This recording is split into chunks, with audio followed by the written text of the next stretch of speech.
강혜신의 오늘의 미국.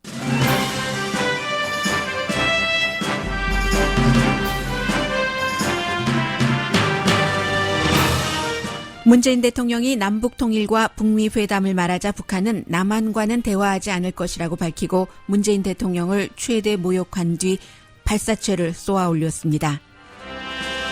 한국의 전문가들은 트럼프 대통령 때문에 북한이 신형 미사일 발사를 밥 먹듯이 해서 군사력을 향상시키고 있다고 비난하기 시작합니다. 적어도 김정은 위원장이 빠른 시일 안에 한국을 답방할 일은 없어 보입니다. 그 사이 중국과 러시아 전투기가 한국과 일본 방공식별구역을 자주 침범하는 것은 미국의 인내심을 테스트하는 것이라고 월스트리트저널이 보도했습니다. 이스라엘이 트럼프 대통령의 말을 듣고 입국 금지시킨 2명의 미국 정치인 가운데 1명은 하루 만에 입국 허가를 받았습니다. 그러나 안 갑니다. 미국에서는 가장 강한 이스라엘계 단체와 이스라엘계 정치인들도 미국과 이스라엘 두 나라 지도자가 외교와 민주주의 기본을 던져버렸다고 비난합니다. 트럼프 대통령은 최근 연이어 발표되는 나쁜 경제 지표는 자신의 재선을 막으려는 경제 전문가들의 음모론이라고 믿으면서 연준을 계속 비난합니다. 그러나 한편으로는 경제가 나빠질 것을 예상한 계획이 없어서 당황해한다고 워싱턴 포스트가 보도했습니다. 피터 나바로 대통령 경제자문은 오늘 CNN 방송과 인터뷰에서 미국 경제는 지금도 강하고 앞으로도 강할 것이라고 말했습니다. 그러나 노벨 경제학상 수상자 폴 쿨그먼은 스마트 머니는 트럼프 경제 정책이 완전한 실패라는 걸 보여줬다고 주장합니다. 미국이 그린랜드를 사들이고 싶어 한다는 말이 돌자 덴마크가 바로 공개 답변을 했습니다. 와서 비즈니스하는 건 좋지만 팔진 않겠답니다. 캘리포니아 주지사가 자신과 자녀의 난독증을 경험으로 한 동화책을 쓰고 있습니다. 난독증을 겪는 어린이와 부모를 돕기 위해서입니다.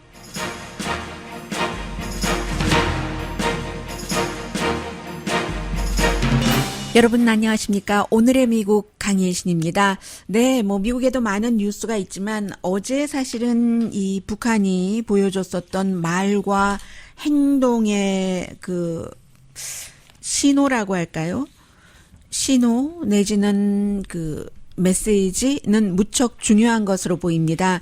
미국의 모든 언론, 세계의 언론도 이렇게 표현을 합니다. 문재인 대통령이 광복 74주년 경축사에서 2045년경 통일을 얘기를 했고 또 미국 대통령과 북한의 김정은 그 두 지도자들이 만나야지 된다. 또 평화 경제 이런 얘기도 했습니다. 남북 함께 올림픽을 유치하는 것도 얘기를 했는데 그런데 바로 그 북한이 대응한 것, 이 부분에 대해서 사실은 한국 언론에 끝까지 안 나오는 부분이 있습니다. 제가 여러분들께 읽어드리기도 민망한 그런 표현도 있는데 우선 이 모든 것을 바탕으로 해서 미국 언론이 현재의 북한의 위치가 무엇이고 문재인 대통령과 또 그 트럼프 대통령의 입장까지도 전하고 있기 때문에 다는 아니라도 한 60% 정도는 읽어드리겠습니다. 그 이후에 그 발사체를 발사했고 그 발사체도 역시 최근에 계속 발사하는 단거리 미사일로 미국에서는 거의 확정 짓고 있습니다. 상황이 확실히 변했습니다. 남북 관계, 북미 관계야 앞으로 그 4차 정상회담이 있어봐야지 알겠지만요. 문재인 대통령의 역할론, 노벨 평화상 얘기 이런 것들이 과연 이제 현실성이 있는가 하는 것을 생각하는 단계입니다. 조국 평화통일위원회 대변인 담화 이름은 밝히지 않았습니다. 그래서 이제 광복절 그 경축사에 대해서 허무한 경축사 등등의 얘기를 하고 제일 마지막이 가장 중요합니다. 마지막 문장인데 두고 보면 알겠지만 우리는 남조선 당국자들과 더 이상 할 말도 없으며 다시 마주 앉을 생각도 없다. 그리고는 이제 그 문재인 대통령을 비난을 하는 얘기입니다. 정말 보기 드물게 뻔뻔스러운 사람이다. 말끝마다 평화를 부르짖는데 미국으로부터 사들이는 무인기와 전투기들은 농약이나 뿌리고 교회 비행이나 하는 데 쓰자고 사들였다고 변명할 셈인가. 아랫사람들이 써준 것을 그대로 졸졸 내리읽는 남조선 당국자가 웃겨도 세게 웃기는 것만인 것은 분명하다. 북쪽에서 사냥총 소리만 나도 똥줄을 갈기는 주제에 애써 의연함을 연출하며 북조선이 핵이 아닌 경제와 번영을 선택할 수 있다고 력설하는 모습을 보면 겁에 잔뜩 질린 것이 역력하다. 그리고 소 얘기도 있는데요. 소 얘기는 제가 어디에 있습니까? 아, 네. 이 모든 것이 앞에 잠깐 얘기를 한 것처럼 지금 그 합동 군사 훈련하고 무기를 미국으로부터 사들이기 때문에 이런 그 주장을 하고 있는 건데 남조선 당국자들도 아닙니다. 당국자 한 명 문재인 대통령을 가리키죠. 말대로라면 저들이 대화 분위기를 유지하고 북남 협력을 통한 평화 경제를 건설하며 조선반도 평화체제를 구축하기 위해 노력하고 있다는 소린데 삶은 소대가리도 양천대소할 노릇이다. 이 내용을 그 세계의 모든 언론이 가장 NPR, 뉴욕타임즈, 또 워싱턴 포스트, BBC 방송 다 이 부분을 그 많은 그 모욕적인 말 가운데서 인용을 하고 있습니다. 더 중요한 것은 물론 역사적인 판문점 선언 리행이 교착 상태에 빠지고 북남 대화의 동력이 상실된 것은 전적으로 남조선 당국자의 자행의 산물이며 자업자득일 뿐이다.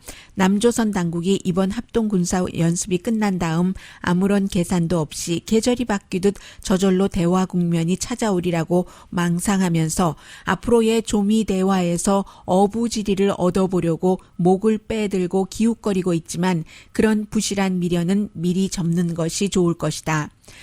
또 남조선 국민을 향하여 구겨진 체면을 세워보려고 엮어댄 말일지라도 바로 곁에서 우리가 듣고 있는데 어떻게 책임지려고 그런 말을 함부로 뇌까리난가 하는 것이다. 두고 보면 알겠지만 우리는 남조선 당국자들과 더 이상 할 말도 없으며 다시 마주 앉을 생각도 없다. 선언으로 봅니다. 미국에서는 문재인 대통령에게 얻을 것은 다 얻었고 워싱턴이 움직이지 않는 한 더 이상 문재인 대통령에게 얻을 것이 없다고 북한이 계산을 했기 때문에 그렇다면 워싱턴과 또 트럼프 대통령과 직접 편지도 주고받고 전화도 주고받으면서 하겠다 하는 게 북한의 셈법이라는 얘기입니다.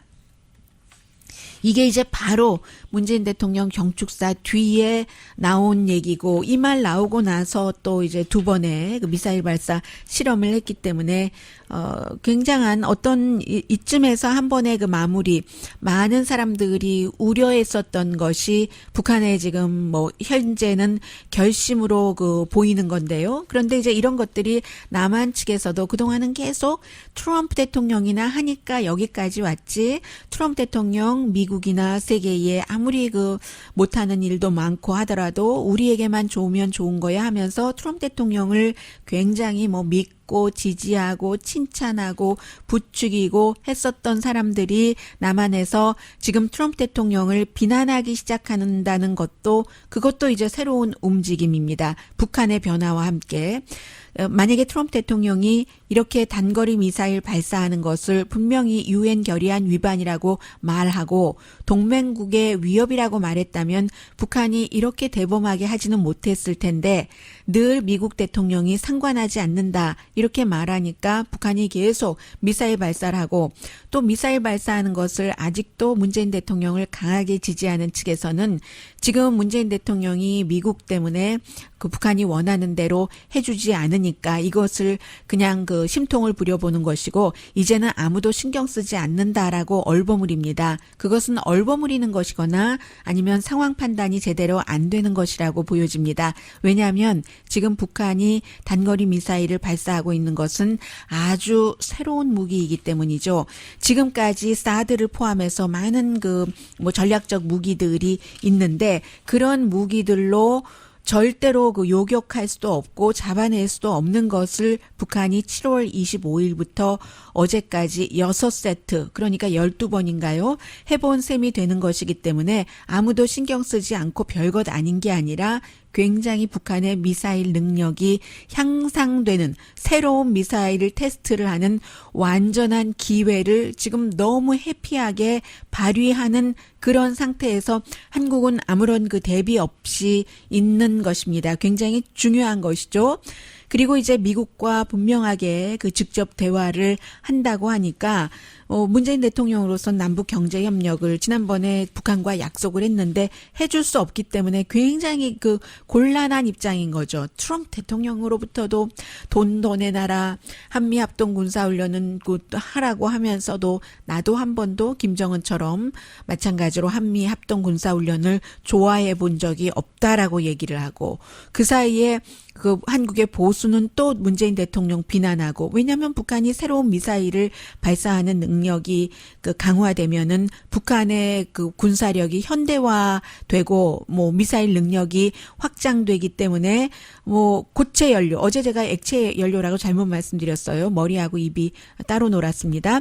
고체 연료, 이동식 발사대, 저고도, 하이스피드 모두 숨기 쉽고, 또 북한이 산악지대고 하니까요. 준비 시간도 얼마 안 걸리고, 사드가 요격하기 정말 힘든 것을 발사하고 말로도 비난을 하고, 영국의 BBC 방송도 문재인 대통령을 정말로 그 모욕 준 그런 부분을 강조를 합니다. 보기 드물게 뻔뻔스럽다던가, 어떻게 이렇게 그 중매를 서서 트럼프 대통령을 만나게 해준 그 문재인 대통령에게 이 같은 대단한 모욕을 줄 수 있는가. 더 이상은 그 얻을 게 없다는 그 남한 쪽에서 계산을 했다는 겁니다. 물론 고함에 그칠 수도 있지만 적어도 김정은이 뭐 곧 답방할 것이라던가 이런 말은 요즘에 한국에서도 하지도 않아요. 그런 일이 없다는 것은 분명하다. 그래서 그 문재인 대통령 측도 현실 인식을 한국의 외교부도 할 필요가 있다는 것을 해외에선 지적을 많이 하고 있고요. 그리고 이것이 또 트럼프 대통령의 말로도 확인이 됐는데, 지난번에 아주 아름다운 편지를 받았다라고 하면서 북한에서부터 직접 마이 오피스까지 됐고, 중간에 누가 낀 거 아니라고 얘기를 하고, 그리고 어제도 그 선거 캠페인하고 이런저런 일이 있는 그 사이에 항상 트럼프 대통령은 북한과 뭐가 잘 되고 있다고 외교적인 치적으로 말하기를 원합니다.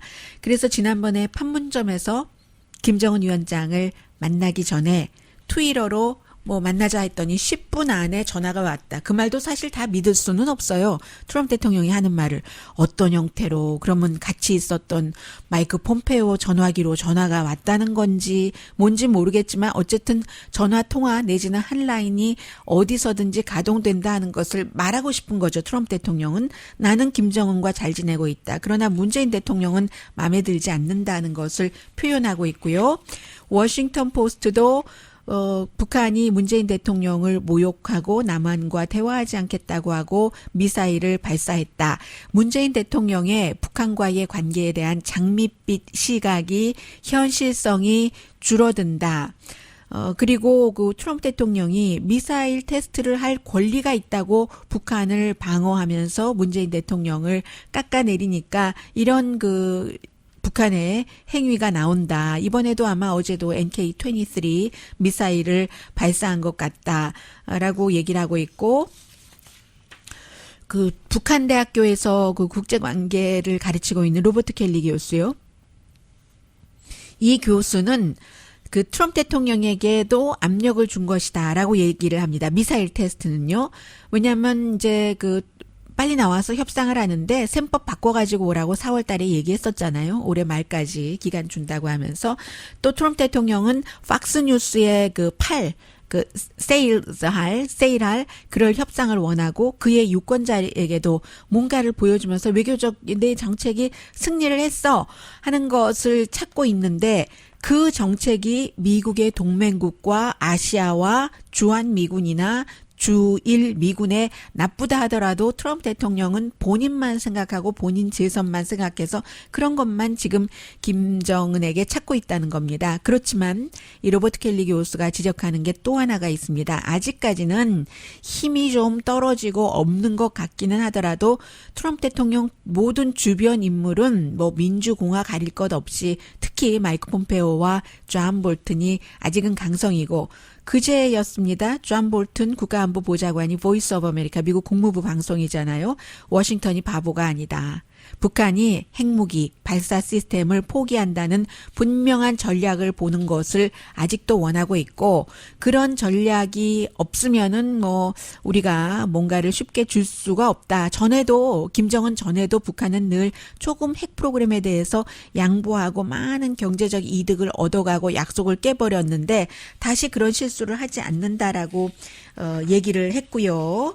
그래서 이제 또 하나는 오늘 월스트리트저널도 이 같은 내용을 보도를 하면서 중국과 러시아의 전투기가 한국과 그 뭐 일본 영공에서 그 인근에서 자꾸만 들락날락 하잖아요. 한국뿐만이 아니라 이런 모든 것들은 결국은 한국과 미국과의 관계, 한국과 일본과의 관계, 한마디로 얘기하자면 미국, 한국, 일본의 안보 시스템이 잘 협조해서 돌아가고 있는지를 찔러보는 것이라는 얘기를 하고 있습니다. 더군다나 중국과 러시아는 미국이 뭐 러시아와의 이 중거리 미사일 조약도 본인 스스로 안 한다고 하고 이러면서 미국의 군사력을 걱정하는데 우리 중국과 러시아가 과거엔 안 했지만 우리가 힘을 합하면 미국이나 한국, 일본의 이 방위 안보 시스템을 뚫을 수 있어? 없어? 하는 것을 본다는 거예요. 그래서 중국의 전투기가 한국의 그 방공 식별구역을 올해 지금까지 30번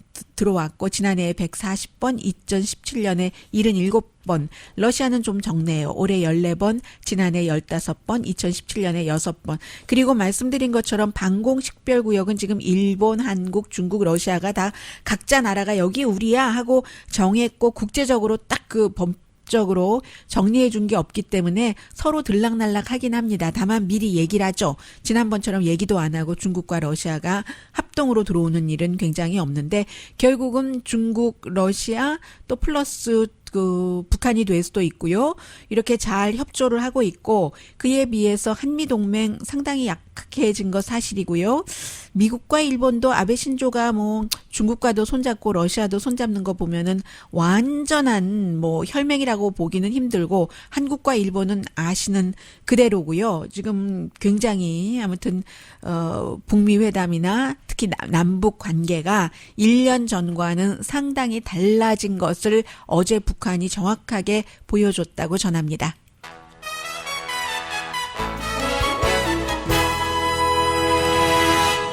잠시 뒤에는 미국에서 오늘 가장 핫한 뉴스 그리고 그 맥을 이어서 알아가야지 될 뉴스들 전합니다. 라디오 서울 방송 오늘의 미국 듣고 계십니다. 네, 지금 미국의 뭐 케이블 텔레비전은 전부 엘리자베스 워렌 연방 상원 의원이 이제 뭐 두 번째 자리 조 바이든 후보에 이어서 그 정도로 왔다 하는 것을 강하게 보도하고 있는데 자세히 보도를 하고 있는데 별로 큰 의미는 없다고 보여집니다. 선거날이 너무 멀기 때문에요. 그리고 그런 말씀도 제가 잘 안 드리잖아요. 뭐 늘 여론조사 나오는 건데 트럼프 대통령이 지금 민주당의 주요 후보들 이번 조사에서도 마찬가지입니다. 엘리자베스 워렌, 조 바이든, 뭐 버니 샌더스 그밖에 다른 몇 명의 후보들과도 대선에서 싸우면은 본선에서 다 트럼프 대통령이 지고 만다 하는 게 팍스뉴스의 여론조사 결과거든요. 유권자에게 물어본 결과지만 별 의미 없습니다. 더군다나 이제 요즘에는 공화당 측에서 슬슬 트럼프 대통령을 대항하는 공화당 후보를 새로 내야지 된다는 얘기가 많이 나오잖아요. 짧게 그 대통령의 공보국장을 했던 스칼라무치가 요즘에 앤서니 스칼라무치가 대통령과 계속 트윗으로 주고받더니 이제는 뭐 모든 방송을 출연을 하고 베니티 페어와 인터뷰한 거 보니까 트럼프 대통령 요즘에 기자회견 할 때 보면 땀을 뻘뻘 흘린다. 이게 신체적으로 건강도 아주 나쁜 것이고 정신 능력도 저하됐다. 어제도 트럼프 대통령이 그 뉴햄프셔 맨체스터에서 선거 유세했거든요.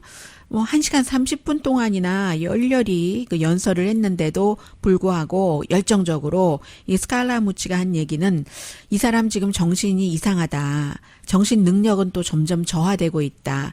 왜냐하면 이미 한 말을 계속 되풀이하는데도 불구하고 그 같은 말에 대해서 본인이 뭐라고 했는지 기억을 잘 못하기 때문에 다르게 말한다.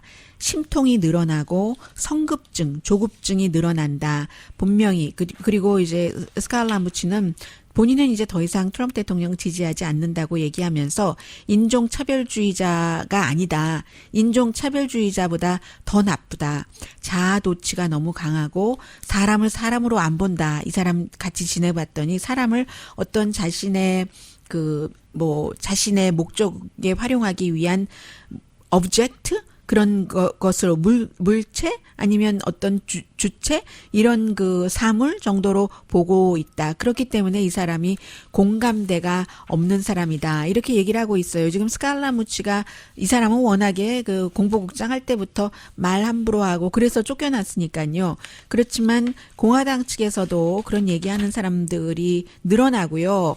트럼프 대통령 좀 위험해. 그렇다고 민주당의 조 바이든이 단단한 것도 아니고 조 바이든 그 부통령도 어제 시사만평 보니까 트럼프 대통령 입에서는 막 쓰레기가 나오고요. 조 바이든의 입에서는 막 실수하는 말만 연거푸 나오는 그런 상황이기 때문에 민주당도 안전하지 않습니다. 그 사이에 이제 전 콜로라도의 주지사였던 존 히켄루퍼 민주당 예비선거 후보는 뭐 여론조사 결과도 별로 안 좋고 여론조사 결과 안 좋으면 돈 안 모이잖아요. 기금. 그래서 후보를 사퇴했습니다. 그리고 이 내용은 한마디로 정리해드리면 되겠네요. 미국이 이런 나라잖아요. 제구 항소법원이 또 좀 진보적이니까 샌프란시스코에 있습니다. 항소법원의 그 판사들이 3명입니다. 미국이 그 국경 근처에서 어린아이들을 체포하고 구류하고 구금했다 하더라도 그 모든 어린이들에게 제대로 된 음식을 먹게 하고 깨끗한 물을 마시고 깨끗한 곳에서 잠을 잘 수 있도록 하고 뭐 비누하고 치약을 다 줘야지 된다 하고 판결을 했습니다. 이런 부분에 대해서 뭐 침대도 모자라고 하면서 트럼프 행정부 측에서 그 관계 당국에서 뭔가를 이 의의를 제기를 했는데 그건 아니다. 그건 미국이 아니다라고 항소법원에서 이런 판결을 내렸고요. 또 하나 오늘 아침에 미국과 이스라엘의 이건 두 사람이네요. 벤자민 네탄야후와 트럼프 대통령이 이스라엘이 아니고 미국이 아닌 결정을 했다는 비난이 많이 나오는데 말씀드린 대로 그 4인방이요. 트럼프 대통령과 초선 의원들인데도 여자 의원이고 전부 유색인종이고 트럼프 대통령과 싸우고 있고 대통령이 니네 나라로 돌아가라고 하고 니네 나라가 미국인데 하는 그 의원 가운데서 특히 또 무슬림 의원 딱 그 두 명이 이스라엘도 방문하고 팔레스타인도 방문할 예정이었는데 이 방문 예정이 이 두 사람만 가는 게 아니에요. 뭐 공화당도 수십 명 가고 민주당도 수십 명 가는 그 속에 들어 있는데 특히 이제 라시다 털립 의원 같은 경우는 그 본인은 미국에서 태어났지만 엄마 아빠가 팔레스타인에서 미국으로 온 사람이고 아직도 할머니가 서안지구에 살고 계시고 하잖아요. 그리고 또 한 의원이 그 일한 오마르 의원, 미네소타가 지역구인 이 두 의원은 무슬림이기 때문에 이번에 거기에 이제 가는 게 그 초대 자체를 공화당 의원이 더 많이 가요. 그런데 이제 그 팔레스타인 쪽에서 우리가 이스라엘에 의해서 어떤 처우를 받고 있는지를 미국 의원들이 한번 와서 봐라. 뭐 이런 초대를 받고 가는 거거든요. 가서 이스라엘에 가서 정치인들도 만나고 기타 등등 해서 이 두 명의 의원들도 아랍계에서도 성지, 이스라엘에서도 성지라는 하는 그것도 방문할 예정이었는데 이스라엘에서 오라 와서 봐라 보면은 얼마나 이스라엘이 제대로 하고 있는가 우리가 당신들을 이제 그 설득시키겠다. 왜냐하면 이 두 의원이 평소에 이스라엘에 대해서 그 나쁜 말을 많이 했습니다. 이스라엘 입장에서 보면 너무 이스라엘 정치인들이 미국 정치인들이 이스라엘 돈에 끌려다닌다. 이스라엘이 그 점령한 그 지역에서 팔레스타인을 너무 학대한다. 그러니까 그런 것을 못하게 하는 보이콧도 해야지 된다. 하고 얘기했었던 두 사람이거든요. 그럼에도 불구하고 이스라엘에서 언론도 그랬고 네탄야후도 오케이 와서 한번 봐라 얘기를 했는데 트럼프 대통령이 계속 그러면 이스라엘이 약해 보인다고 하고 트윗도 하고 하니까 결국은 벤자민 네탄야후가 못 들어오게 어제 방송할 때 그렇게 말씀드렸잖아요. 그리고 나니까 미국에서 이스라엘 공공정책위원회가 얼마나 강한 집단입니까? 에이펙. 이 집단은 이스라엘 정부에 대해서 비난한 적이 한 번도 없습니다. 그리고 에이펙에서 회의를 하면 미국 대통령들도 다 가고 정치인들도 다 가잖아요. 그런데 이 에이펙에서 두 의원의 이스라엘에 대한 시각에 동의하지는 않지만 그러나 미국의 모든 의회 멤버, 미국 유권자들이 선택한 의회 멤버잖아요. 연방 의원이잖아요. 그것도 이런 사람들의 방문을 막는다는 것은 지금 벤자민 네타냐후가 잘못했다. 그들도 이스라엘을 경험해야 된다. 그리고 척 슈머, 민주당이지만 이 사람 주이시예요. 지역구가 뉴욕이고 척 슈머도 당연히 이 같은 그 내용에 대해서 그 비난을 했고요. 조 리버먼이 누굽니까? 전에 무소속이었고 또 민주당으로서 부통령 후보까지 했는데 마찬가지로 이 두 여성이 이스라엘에 대해서 반대되는 시각을 얘기하는 것은 본인도 동의하지 않지만 이스라엘을 방문할 수 있게 해야 된다. 민주주의의 기본인데 라고 주장을 했습니다. This is a bipartisan issue. And the fact is that the majority of the American people of every political persuasion support a strong U.S.-Israel relationship. But this kind of behavior by both leaders, I say, 초당적인 그 이슈라고 얘기를 하죠. 미국과 이스라엘의 관계에 있어서 그리고 이 한 명 의원뿐만이 아니라 나머지 이란 오마르도 가야지 된다라고 얘기를 하는데 그 말씀 안 드렸네요. 좀 전에 말씀드렸었던 부모가 팔레스타인계인 그 의원은 오케이 그럼 할머니 만나도록 우리가 인도적인 차원에서 이스라엘 방문 허락해 줄게 라고 얘기를 했더니 나 그런 식으로는 안 간다. 우리 할머니도 그런 식으로 내가 가는 것 원치 않는다라고 얘기를 했고 지금 그 조 리버먼 전 연방 상원 의원은 이란 오마르도 초대를 해야 된다. 가서 이스라엘의 그 민주주의도 보게 해야지 되고 이스라엘이 이제 의원이 정치인이 120명 멤버인데 그 가운데 20명은 그 아랍계예요. 그래서 그런 것들도 다 알고 그런 사람들도 만나야지 된다라고 얘기를 하고 있고요. 이 점은 왜 또 중요하냐면 미국이 지금 그 다른 나라의 내정에 간섭하는 것으로 보는 겁니다. 많은 사람들이요. 오늘 뭐 뉴욕타임즈, 뭐 LA타임스 다 사설을 썼는데 뉴욕타임스는 주이씨가 만드는 신문이잖아요. 그런데도 미국과 이스라엘과 특별한 관계가 있고 그 특별한 관계가 중요한 것은 알지만 이것은 트럼프 대통령이 얘기한 대로 그들을 받아들이면 약해지는 게 아니라 받아들이지 않는다는 게 약하다는 것을 얘기를 하는 거다라고 얘기를 하면서 많은 미국 대통령이 이스라엘에 영향을 미치려고 노력했던 거 사실이다. 중동 정책 때문에 그렇죠. 아랍과 이스라엘과의 분쟁 때문에 그런 것에 대해서 외교적으로 풀려고 했다. 그것도 이제 미국의 이익에 좋게 풀려고 이스라엘에 영향을 미치려고 했지만 항상 미국 대통령들은 트윗으로 틱 나의 정치적인 적이나 마찬가지인 나를 비난하니까 그 의원들 받지 마라 한 것을 상상을 할 수가 없었고 미국의 대통령이 할 수 있는 일이 아니고 민주적으로 선출된 정치인에 대해서 다른 나라의 트윗으로 초대 그거 허락해주면 안 돼 방문을 금지시켜야 돼 이런 일을 한 적도 없고 영향력은 미치되 외교적인 그 테두리 안에서 해왔다라고 얘기를 합니다. 그리고 이제 더군다나 이 의원들이 4명 니네 나라로 돌아가라 한 그 4인방 가운데 2명이라는 건요.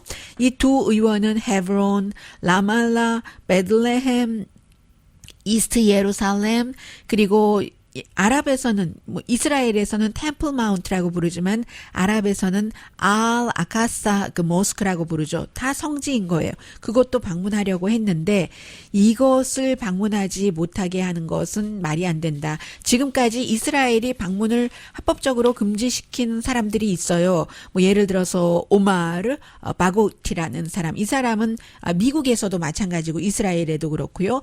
미국의 딸이 결혼식을 할 때 결혼식에 와서 여러 가지 뭐 행사에도 참여하라고 했는데 앞서 말씀드린 이스라엘이 팔레스타인을 너무 압박한다는 이유로 이스라엘에 대해서 보이콧하는요. 보이콧, 디베스트먼트 투자도 하지 말고 보이콧하고 생션 하는 그래서 BDS라고 부르고 있죠. 그런 것을 미국에서도 지켜서 그런 사람을 받아들이지 않은 적도 있고 이스라엘도 있지만 이 경우는 미국 연방 정치인이다라고 얘기를 합니다. 민주당이 조금 더 많네요. 민주당이 41명, 공화당이 31명 방문하기로 했는데 그 41명 가운데 속했는데 지금 이렇게 돼서 지금 세계에서 다 보고 있는 거죠. 민주주의를 집행하고 있지 않는 거다. 트럼프 대통령도 그렇고 벤자민 네탄야후도 마찬가지다 하면서 LA 타임스는 사설에서요. 그러니까 오죽하면 그 벤자민 네탄야후와 트럼프 대통령이 친한 거는 알겠는데 또 트럼프 대통령은 골란 고원을 완전히 점령한 거잖아요. 이스라엘이 뺏은 거잖아요. 그런 골란 고원을 이스라엘 땅이다라고 얘기를 해줬고 그에 대한 화답으로 벤자민 네탄야후가 트럼프 고원 이름을 이제 곧 붙여줄 것인데 공식적으로 발표를 했고 그런 사이인 것은 알지만 이것은 트럼프와 벤자민 네탄야후 사이에 아주 유치하고 얄팍한 행위이다라고 지금 미국 언론도 지적을 하고 다른 나라들도 대부분 이런 시각으로 봅니다.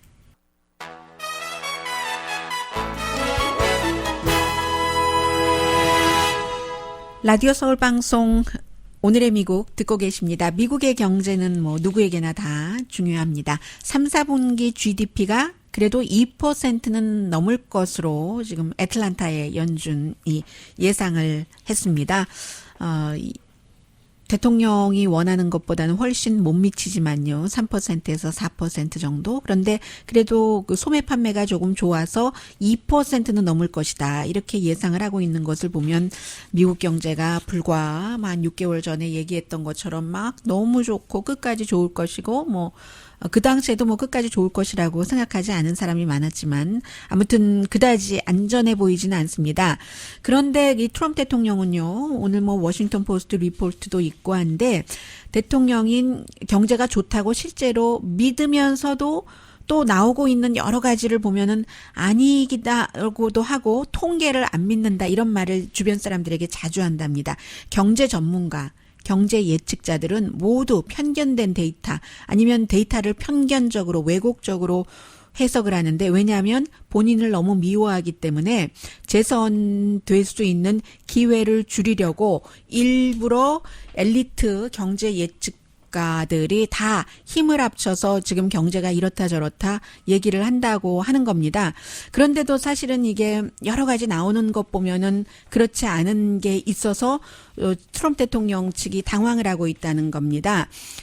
말하자면은 이럴 줄 몰랐다는 거죠.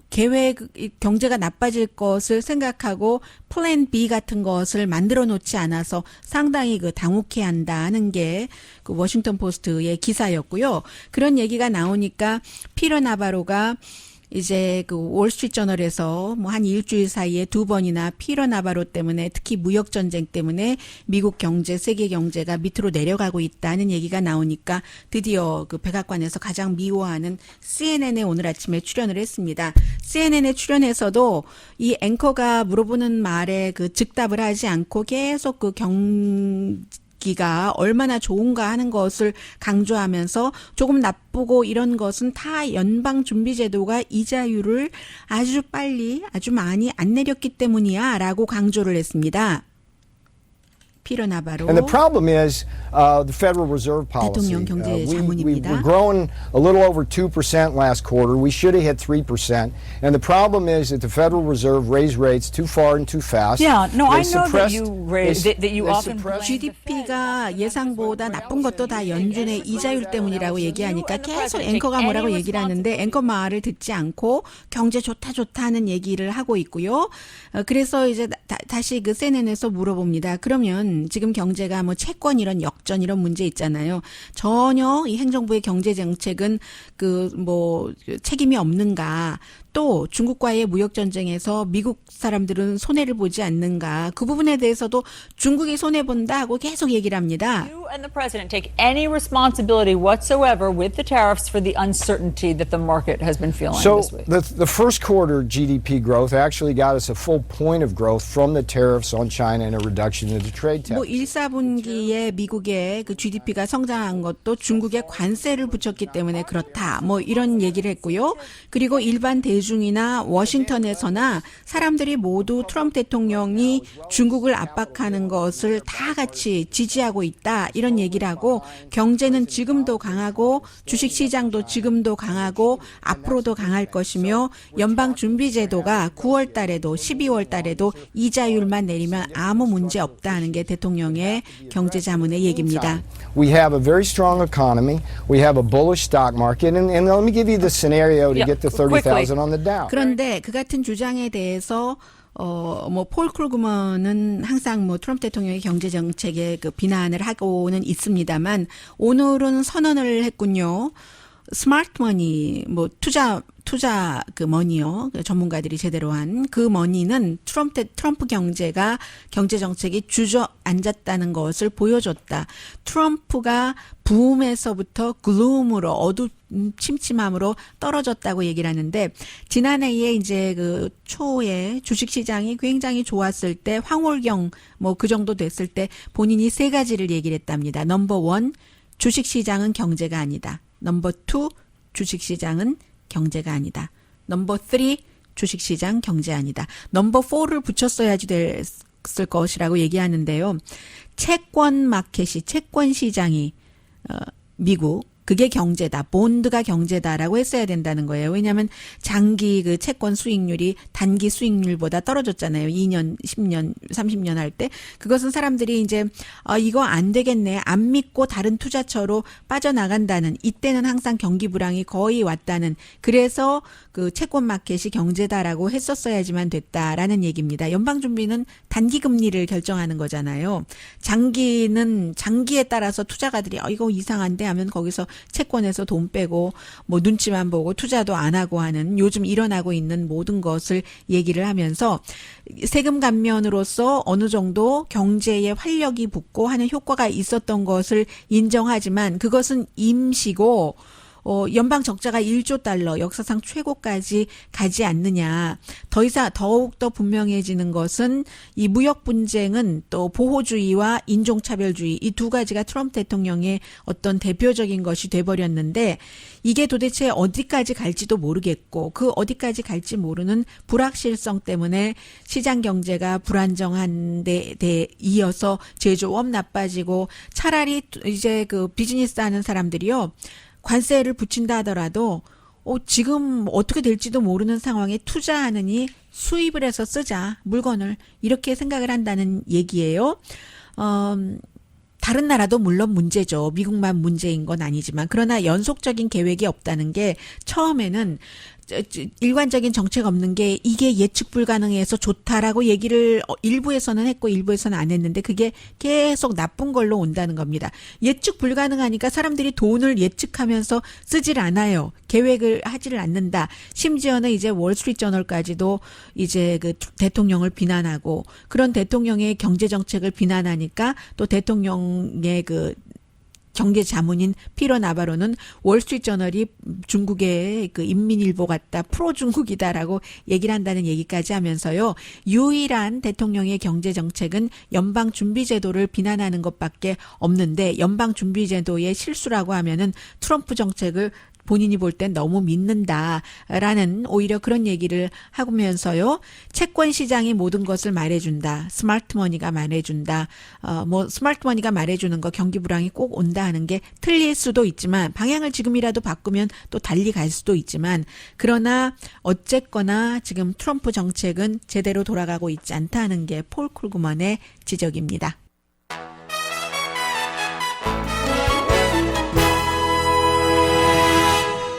라디오 서울 방송 오늘의 미국 듣고 계십니다. 여행 많이 다녀보신 분들이 이제 나중에 가고 싶어 하시는 곳이 아이슬란드 그리고 그린랜드 이렇잖아요.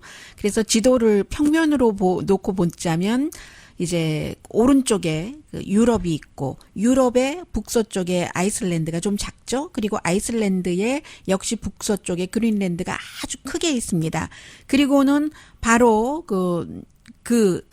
그린랜드의 아래쪽으로 왼쪽 아래쪽으로 남동쪽으로 북미 대륙이 있잖아요. 캐나다도 있고 미국도 있고. 그래서 그 위치로 볼 때 그린랜드는 미국과 유럽 사이에 있지만 좀 그 아메리카 쪽에 가깝고 미국 대륙이지만 문화 자체는 유럽의 문화인 거죠. 이 유럽에서 아이슬란드에서 그 그린랜드로. 이 그린랜드를 트럼프 대통령이 최근에 그 측근들과 같이 사나? 그러면 이제 예전에 그 아이젠하워 대통령이 알래스카를 미국으로 편입시켰던 것처럼요. 이게 처음이 아니라 예전에 1800년대에도 있었고 또 해리 트루먼도 사려고 했었다고 하잖아요. 1억 달러. 그때 안 사서 아이슬란드가 독립적으로 자체적으로 그 다 운영을 하지만 덴마크 왕국에서 돈도 주고 인구는 뭐 5만 6천 명밖에 안 되고 한 6억 달러를 보조를 해서 예산의 60%를 덴마크에서 받잖아요. 미국으로서는 뭐 군사적인 기지 그 약속을 해서 해군 기지가 공군 기지가 있고 뭐 이런 것 있지만 그런 목적도 있고 트럼프 대통령으로서는 그 큰 아이슬란드를 우리가 이렇게 하면 뭐 해산물도 많고 뭐 미네랄도 풍부하고 나도 뭐 그 아이젠하워처럼 이런 생각을 해서 요즘 많이 얘기를 해보고 있다고 하고 어제 이제 월스트리트저널 뭐 많은 CNN 또 뭐죠 워싱턴 포스트 등이 이런 얘기를 많이 또 중국이 그곳에 공항도 놓려고 하고 했었을 때 미국이 확 막기도 하고 했잖아요. 그런 여러 문제 때문에 하니까 오늘 덴마크가 바로 답변을 했습니다. 아유 우리 아이슬란드 좋지. 미네랄, 워러, 뭐 시푸드 뭐 등등 어드벤처 관광 그런데요. 와서 비즈니스만 하세요. 우리 안 팔 거거든요.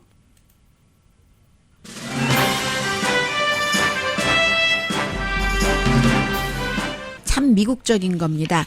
난독증을 겪었던 사람이 캘리포니아 주지사가 됐고 그리고 4명 가운데 자녀 1명도 난독증이에요. 책을 읽는데 너무 어려움을 겪는. 그래서 본인이 5학년 때 그런 것을 알았고 얼마나 힘들었던가 또 그런 난독증 아이를 키우는 게 얼마나 힘든 것인가를 공개를 하고 그에 관한 동화책을 지금 쓰고 있습니다. 캘리포니아의 게빈 뉴섬 주지사 51살인데요. 책 자세한 내용은 얘기하지 않았지만 다른 어린이와 또 다른 부모들과 함께 우리가 그대로 겪었으니까 이거를 공유하고 싶다. 그리고 실제로 주지사로서도요 예산을 그쪽에 1억 달러나 배정을 했거든요. 어렸을 때 알도록 하기 위해서요. 강혜신이었습니다.